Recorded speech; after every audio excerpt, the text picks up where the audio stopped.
Assalamualaikum warahmatullahi wabarakatuh. Perkenalkan, nama saya Putri Sesar Wulandari. Hari ini saya akan menjelaskan tentang bentuk-bentuk komunikasi dalam bisnis. Secara umum, terdapat dua fungsi komunikasi di dalam bisnis. Yang pertama, komunikasi sebagai alat bantu yang bisa digunakan oleh anggota untuk mencapai tujuan. Yang kedua, komunikasi juga berfungsi sebagai suatu alat untuk menyatukan semua anggota menjadi satu kesatuan yang kohesif. Bentuk-bentuk komunikasi itu sendiri terbagi menjadi 6. Yang pertama ada menurut ruang lingkup, yang kedua ada menurut segi formalitas, yang ketiga ada menurut arahnya, yang keempat ada menurut kelangsungannya, yang kelima ada menurut pola yang digunakan, dan yang terakhir ada menurut jumlah dan sifat komunikan. Yang pertama ada menurut ruang lingkupnya. Dibedakan menjadi dua. Yang pertama ada komunikasi internal. Komunikasi internal, komunikasi yang berlangsung dalam ruang lingkup atau lingkungan organisasi saja atau perusahaan saja yang terjadi di antara orang-orang dalam organisasi saja. Sedangkan yang kedua ada komunikasi eksternal, komunikasi yang terjadi di mana pertukaran informasi terjadi antara organisasi dengan pihak luar seperti kreditur, pemasok, pelanggan, dan sebagainya. Yang ketiga ada bentuk komunikasi menurut arahnya, dibagi menjadi 3 kelompok. Yang pertama ada komunikasi ke bawah atau downward communication, merupakan komunikasi yang terjadi antara seorang manajer dengan bawahannya dalam suatu organisasi. Adapun bentuknya bisa berupa memo, kebijaksanaan, perintah, presentasi, rapat, dan sebagainya.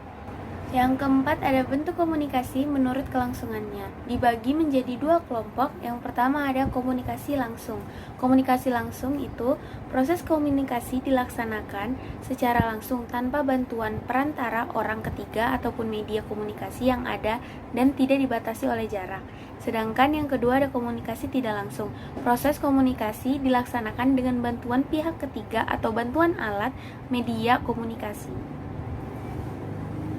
Yang kelima ada bentuk komunikasi menurut pola yang digunakan, dibedakan menjadi 4 kelompok. Yang pertama ada pola roda atau well network. Pola ini memimpin komunikasi, bertindak sebagai pengambil keputusan, dan berhak membagi pekerjaan serta memberi perintah kepada anggota lainnya. Kedua ada komunikasi sejajar atau lateral communication atau horizontal communication, yaitu komunikasi yang terjadi di antara para karyawan atau bagian yang memiliki hubungan yang setara.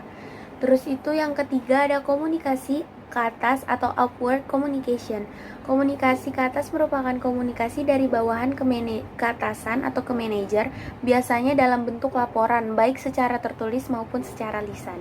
Yang kedua ada pola rantai atau chain network, suatu pola yang terpusat. Anggota lain dalam pola ini juga berfungsi sebagai alat untuk menyalurkan informasi antara titik pusat dengan orang-orang yang ada di ujung garis organisasi.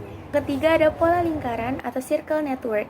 Semua anggota grup ini mempunyai kesempatan yang sama untuk melakukan komunikasi. Setiap orang dapat berbicara dengan 2 orang lainnya.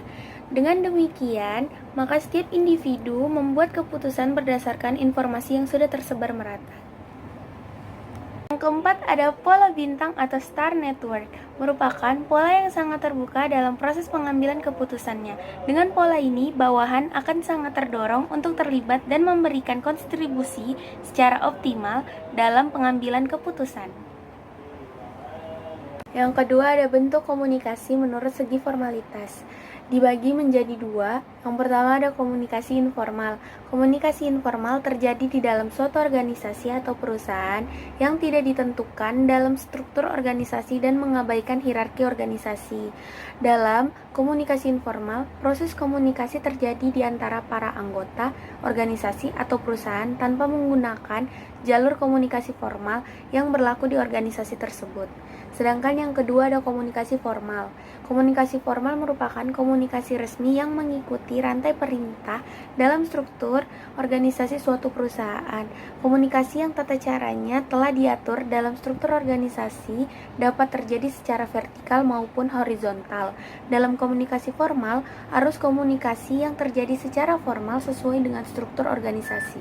Keenam, ada bentuk komunikasi menurut jumlah dan sifat komunikannya. Dibagikan menjadi 3 kelompok. Yang pertama ada komunikasi antar pribadi. Komunikasi yang berlangsung antara dua atau lebih, baik secara terorganisasi maupun pada kerumunan orang. Komunikasi antar dua orang dalam situasi tatap muka disebut komunikasi diadik.